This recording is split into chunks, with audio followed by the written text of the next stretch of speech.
¿Iwan? ¡Iwan!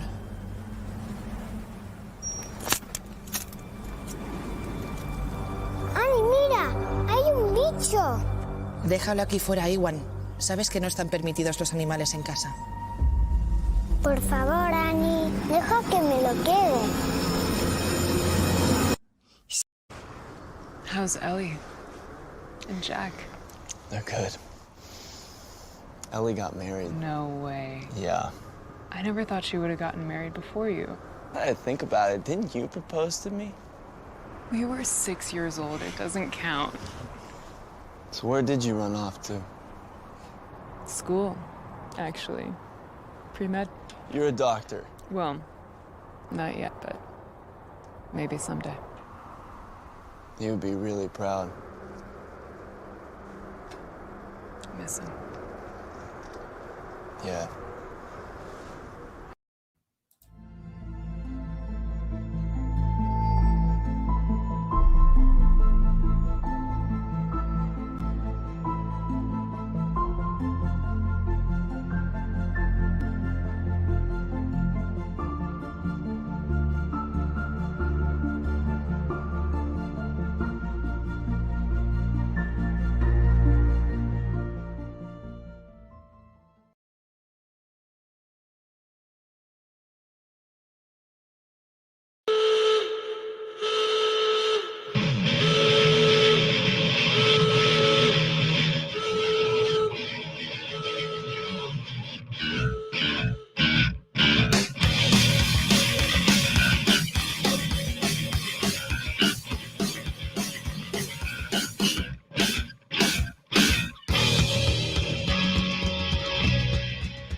现在需要的强而有力的背。你打算要切了我的手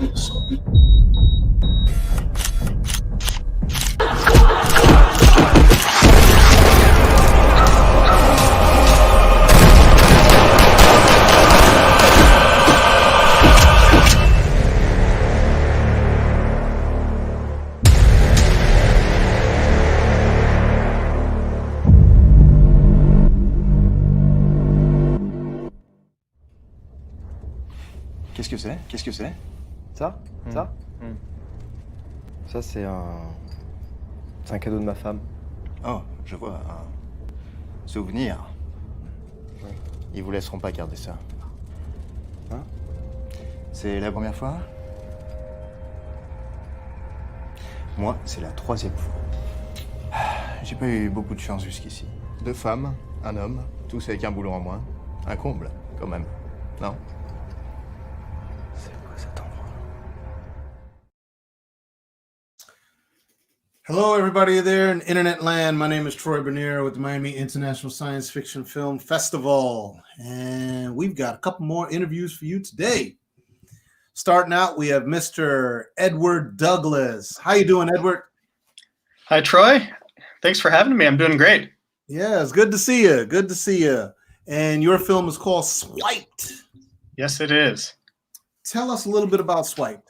So Swiped, it's a sci-fi comedy. It's a short film. It's about the perils of near-future technology when things like augmented reality, virtual reality start encroaching more and more on everyday life. So when Melody decides to swipe a few hot guys on her augmented reality dating app, like imagine your iPhone is basically in your contact lens now, she meets her match in a man who may be more or less than meets the eye. And while saying anything more would definitely be a spoiler, it's a little piece of sci-fi candy, and we really hope you guys like it. Yeah. Can we take a look at the trailer? Yes, please.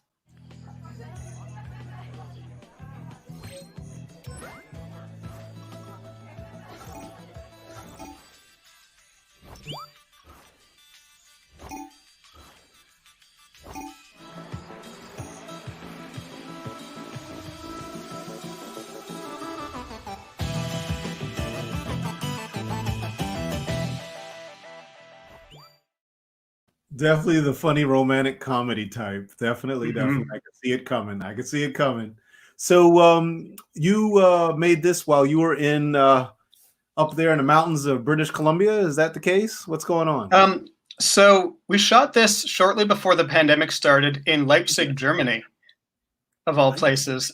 Wow. So I was working in Europe, and I developed a lot of connections, a lot of friends in the Leipzig English theater community. So my writing partner sent me the script one day and said, "We got to make this." And I sent it to them and said, "What do you guys think?" So we gathered the folks together from the theater company, a couple actors that I've been wanting to work with for a while that were just perfect for the parts, and we just put on a show. Tiny one-day shoot, and then I came back to Canada and did all the post, got the graphics together, and did it up. Oh, that's pretty neat. Can you tell us how the film has performed in the festival circuit so far? You guys are the first ones. We just finished it a couple months ago. We're out in the world, out in our submissions. You guys said yes before anyone else, and we really hope that we get a nice big circulation. I was actually thinking today, we've just been hitting up sci-fi festivals. Should we be hitting up comedy festivals for this too? Because it's right in the middle of those genres, right cross genre. Yeah, there's overlap. There's definitely overlap, and there's a lot of, there was what you call semblance. It relates to our everyday life with all of these bizarre new apps that are out. Just when I was, making some changes here to the film group, usually there's a notification that pops down, right? And you'll hit it accidentally because you're trying to do something else. I hit it, and it took me into Clubhouse, which is that brand new app, and they're like people are fighting with each other. It's hilarious.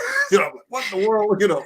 So we're in the age where innovation, right? Application of this technology is going to be happening at super fast rates, like it did in the 80s, and early 90s. This is what we're going into for the next 5-10 years.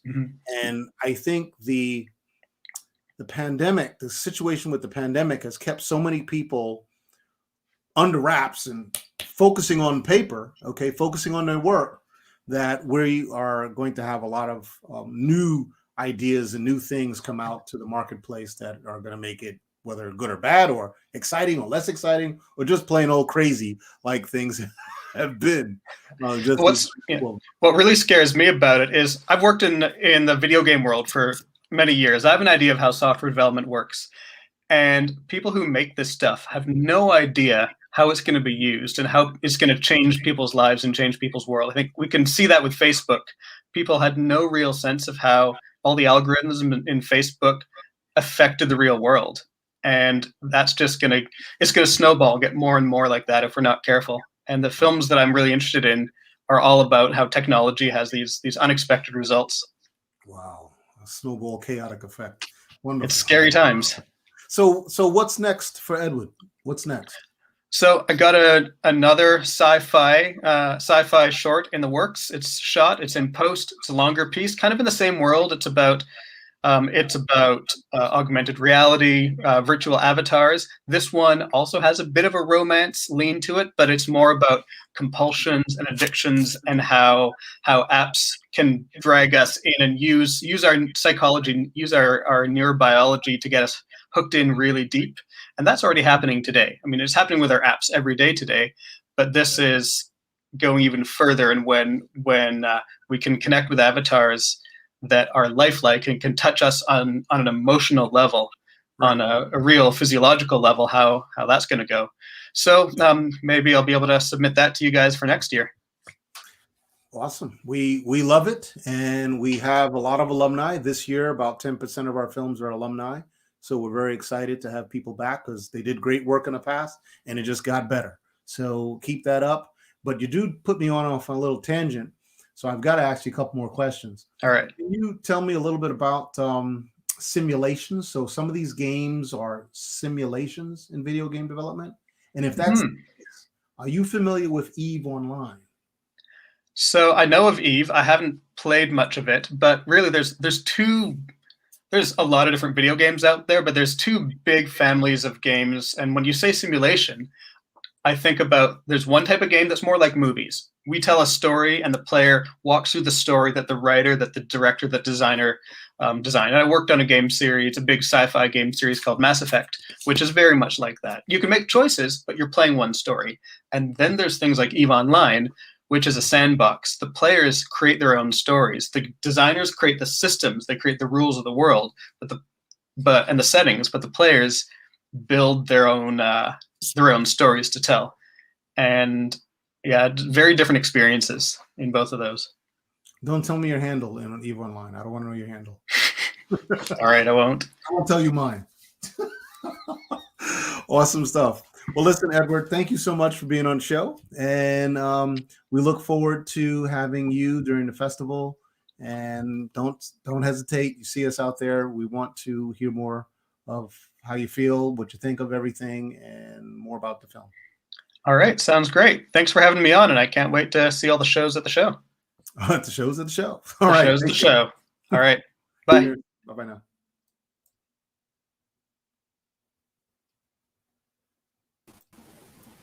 Richard.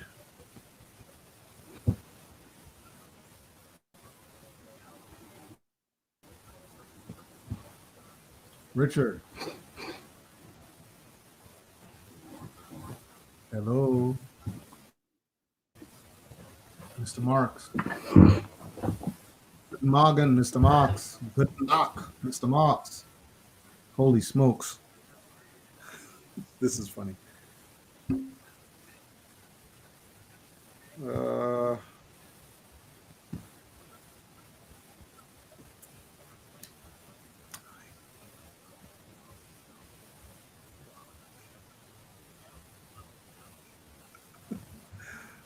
my goodness. Hold on.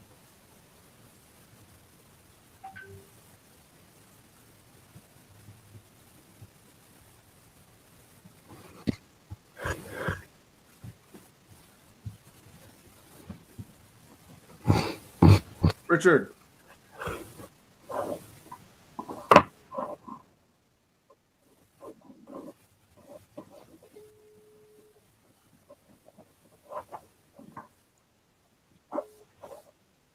Richard.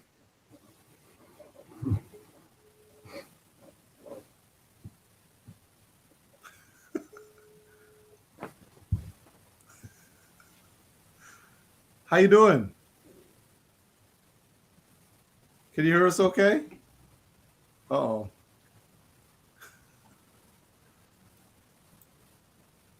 We'll put her in this trailer.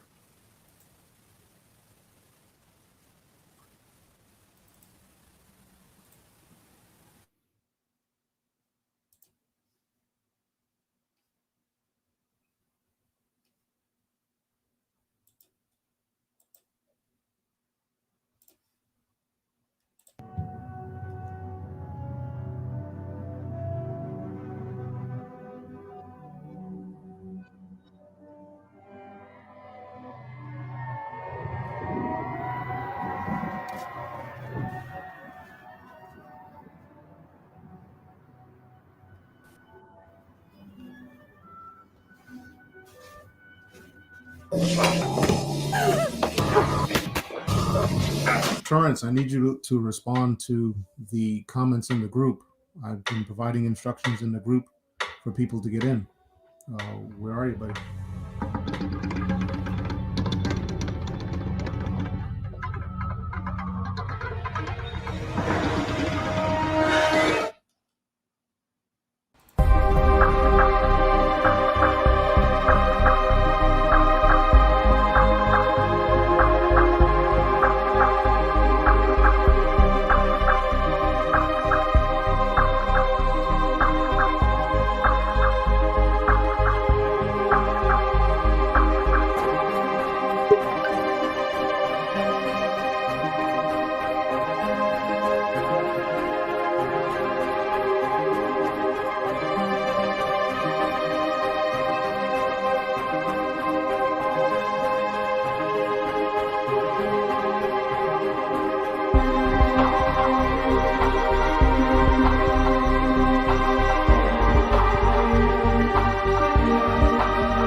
Richard, how are you doing?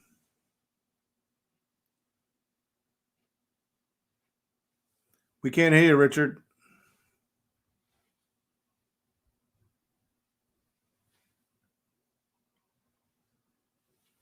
We can't hear you.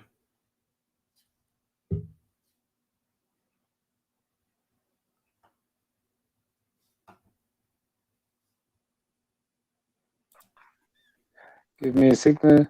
I'm There you from Berlin. In Germany, we have right now 10:30, and probably there's a lot of delay through to the other world, to the other side of the world. Okay. So I'm very happy and hopefully there for you right now here in the show. Thank you, Troy. Yeah, we hear you. We hear you, Richard. And we just played your trailer. Can you tell us a little bit about yourself and the film?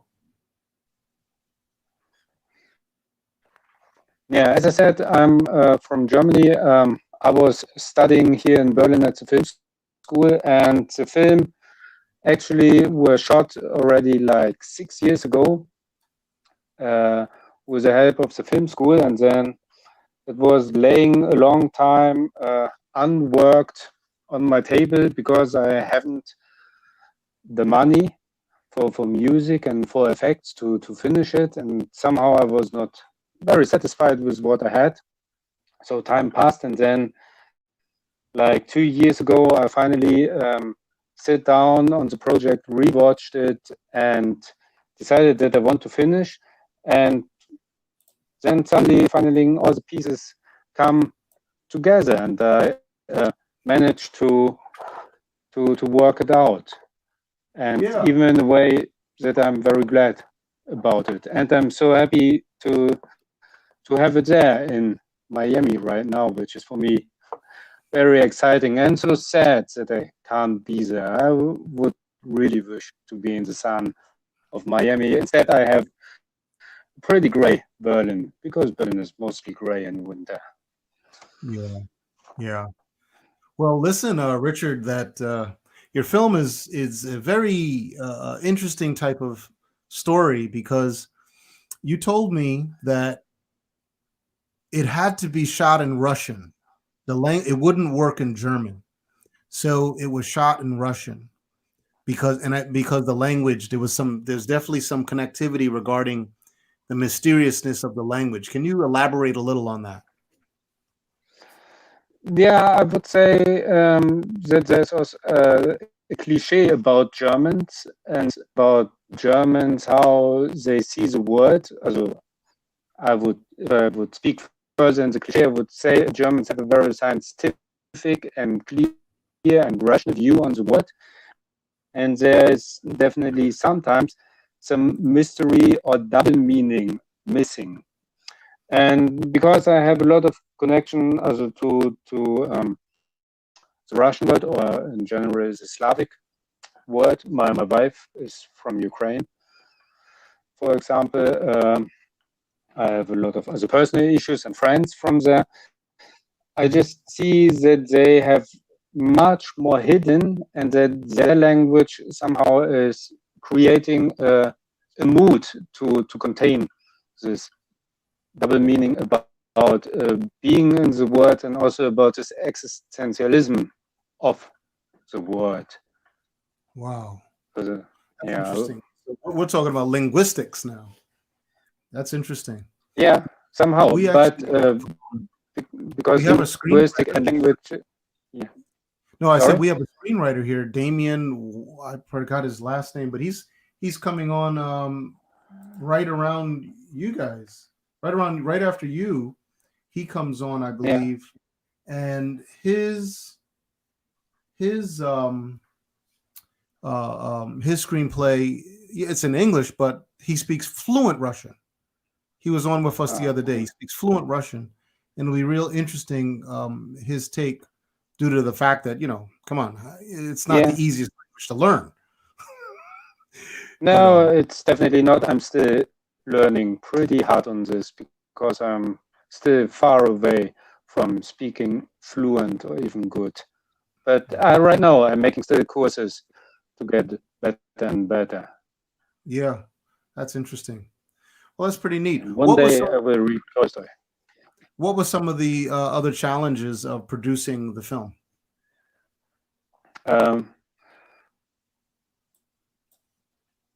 Mostly it was in the post-production, like with the effects in the end of the movie, because I wanted to have really like the world should collapse.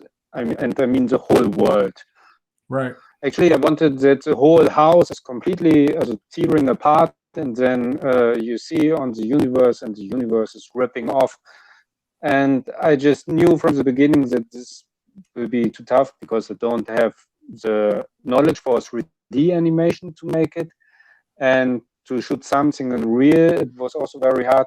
So I needed a long time to combine then a little bit of 3D animation with some experiments I made in my bathroom in the tube with some black and white colors. I just mixed together, and then getting a picture. My last question about the film is: there are quite a few fight scenes in the film. How are those choreographed? I was choreographing these with actors together. So it was because I just knew that it should be as a simplified scenes, not because it's not about the fighting, it's just about showing that there is some violence going on, and they both had luckily some experience in fighting, so we were just sitting on the set together and developed also with the camera movement, because it was it was done. Richard, it was done in an art form. It wasn't sloppy at all. To me, it looked almost like it's as if there was poetry, and it was part of the poetry. Thank you. Yeah, it was an art form, man. It was interwoven into the dialogue. Yeah, definitely. It's I mean, I was trying to tell you about the camera movement was connected to the emotional state of the woman, but not connected to the time. So for me, it was important that there are no cuts which are time jumps. Right. So, and this, then it was forced. Okay, it should be one movement to show that time is changing inside the actual reality. Wow, impressive. So, what's next for Richard Marx? What's next? Right now, I'm working on two projects with a similar topic about the Russian philosophy of cosmism from the early 20th century, about the visionary ideas and utopies they had, but how and the actual political situation turns out in a completely opposite side, and developed awfully things like Gulag. And I made several years ago a lot of interviews for another project as with former victims of Gulag, and I'm planning right now to make an essay movie about the Gulag on the one hand, and on the other hand, this visionary ideas about human mankind can develop in a positive way over themselves into cosmos. That's nice. So, that's it's interesting. It will be pretty tough, and all the time I'm very worried because it's I have some kind of responsibility also to the people of these former victims of Gulag. Right. No, not former; they're still victims. Still victims. Keeps alive long. Yeah. I know that. Yeah, and then on the other hand, I'm trying to make also some fictional project to keep it, to bring it more to a big audience, make kind of a genre movie with some cosmonaut who had like his history in Gulag, because they are still existing. When you look on the former chief of Russian space ministry, Korolev, he was actually in Gulag for 10 years imprisoned while still developing Russian rockets. So it's very interesting how these two things are combined, which are going in opposite direction of how to look on human life. That's that's a very spiritual topic. It's pretty neat. It is. Yeah, that's pretty neat. Well, listen, Richard, we definitely want you to hang around with us. We look forward to having you during the festival so we can talk more about this and your film. And, we look forward to, of course, future works from you too. So stay around. Don't disappear. Make sure you're around during the festival because we're going to be looking for you. Thank you very much. I will. Thank you for the interview and best greetings. Dankeschön. Thank you. All right. Next, we have Mr. Torrance Atkinson. Torrance, how are you? Doing well. How you doing? Very, very good. Thanks for being so patient with us. I know there were some technical difficulties earlier. Yes, but yes. It's good to have you. Thank you. We have your film called, and I may pronounce it wrong. It's okay. Vitiates. Vitiates. Yes, sir. Yes, sir. So tell us a little bit about Vitiates, a little about you, and a little bit about the story. Don't give away too much now, but a little bit about you. So I'm from Houston, Texas. I've been in film for about 13 years now. Went to college for it and just fell in love and never stopped doing it.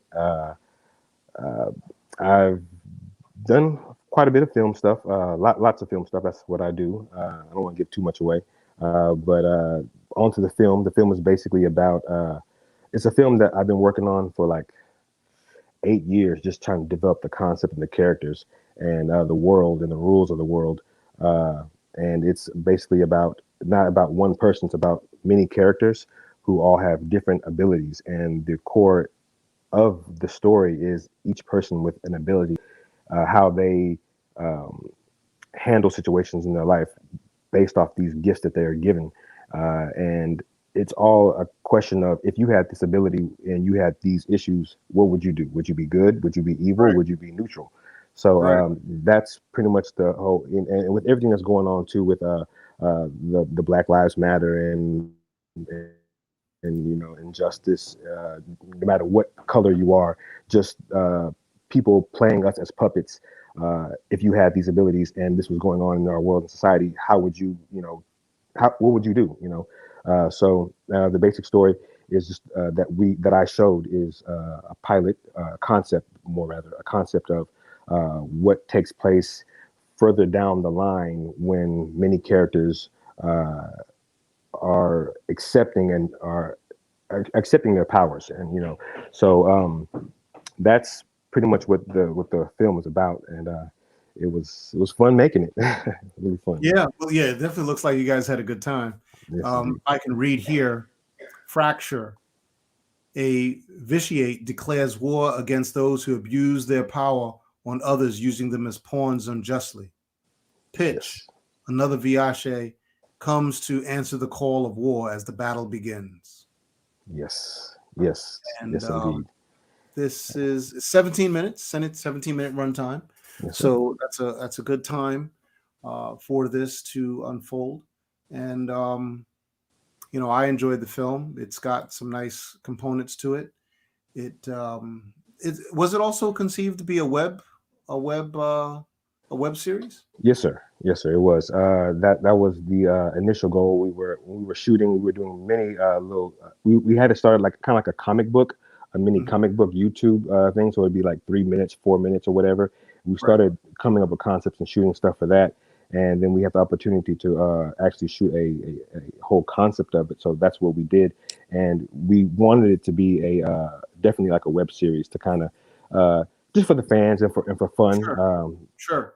Because we started out doing little images, like little concept images, concept art.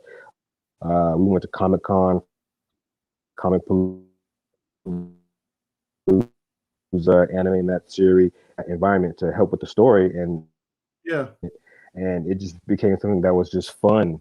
And as it came out to be something fun, we had an opportunity to make it. And we were like, well, let's just go ahead and make it. And from wherever we stop, we'll just pick back up. Yeah. So, yeah. You have a lot of cast members, you know.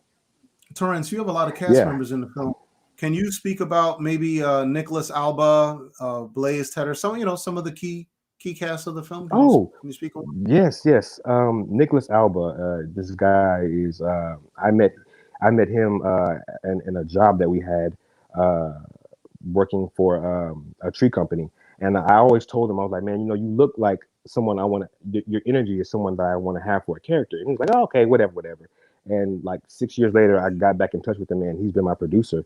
And when I tell you, he is the most annoying producer that you want to have in the best way possible. Like even to the point to where it's like, you're doing what you need to do, and he calls you and he's like, hey, don't forget this. Did you do this? We gotta get this. All right, come on, man. Let's keep. And he keeps the energy going, keeps the momentum going, man. And I just love Nicholas Alba, man. He's been a rock for me. He's been a real rock.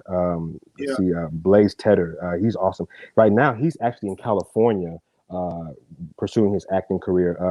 I speak with him frequently. He did an awesome job. I don't want to give too much of the insight of how we did the voices and everything, but he did an awesome job. When he came in, we told him that you're going to be doing some fighting, some choreography. Have you ever fought before? And when we were fighting, you might have to take a soft kind of looks like a hard blow just to sell it. And he was like, oh no, I can do it. And I was like, man, I hope he could take it. And Nicholas also did the choreography. So Nicholas also does like MMA. So, and he's got a whole MMA gym that his cousin works out of. So that we had all the fight expertise that we needed. And when the time came for us to meet with these MMA guys and get pitch and fracture in the same room and fight, oh man, I was like, man, we need insurance. But they like it didn't. No one got hurt. It was all good. They took it like champs, and it was very safe actually. I'm just being facetious, but it was a great time, and he did an awesome job. Blaze did an awesome job. He's a rock star too, and that's another thing that kind of make me I wanted to use him because he's a motorcycle driver. He's like Tom Cruise. He likes to do his own stunts. He likes to go all out. So I was like, oh yeah, I gotta have him, And he's amazing, great actor. The other girl, Hotspot. That's good. So, how has the reception of the film been with the festival run? How's that looking right now for you guys? What other festivals? It's looking good. So we had one festival, the Gulf Coast Film Festival, I believe. Yeah, that was the first festival we were in. We had great response. When they broadcasted it, we did it virtual on YouTube, and through their site. No, I'm sorry, I misspoke. The first time it was screened was for City of Houston, Arts Film Alliance, and they screened it.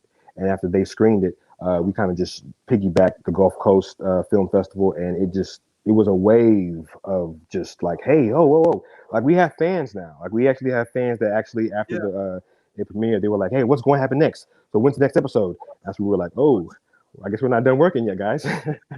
So so now that we're in the a sci-fi film festival, man, it's like getting really, really like, oh, hectic. Like we got all the fanboys. We got a lot of fanboys now. Like, oh, wait, because like, so our goal and objective was to have. You're familiar with Pokemon, right? Yeah.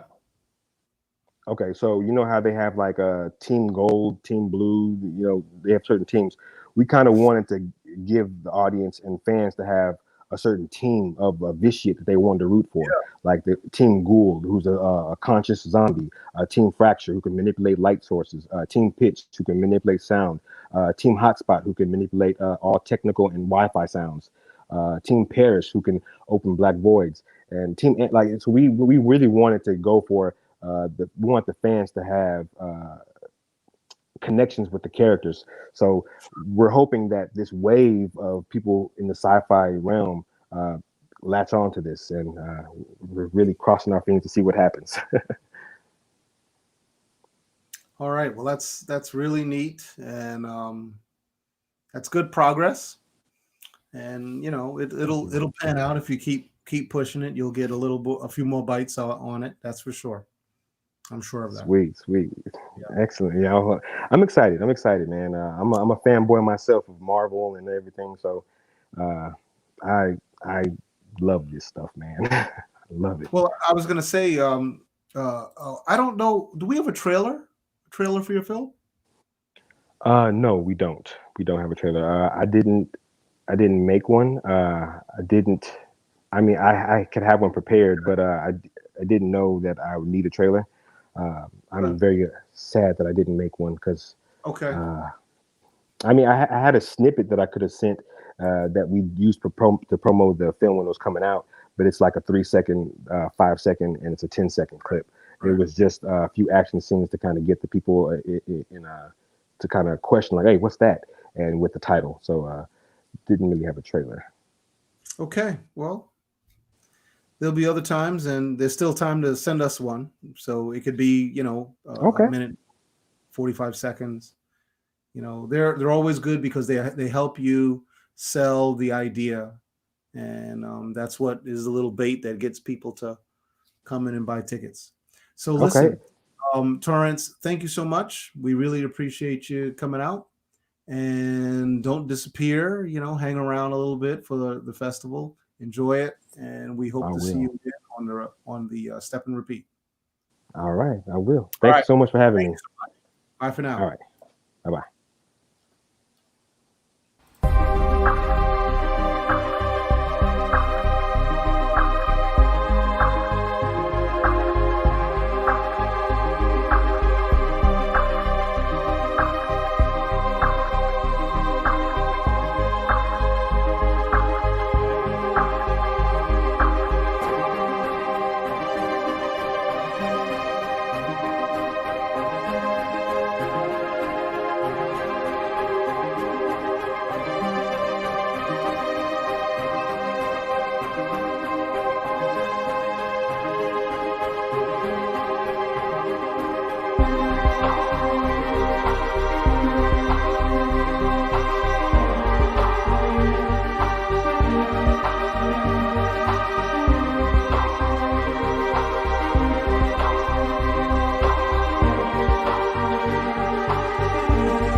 Well, and that's it.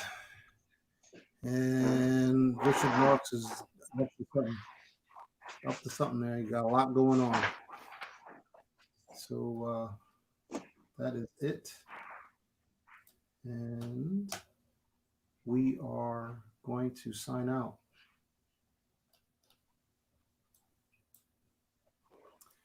See you back in an hour, folks. See you back in an hour.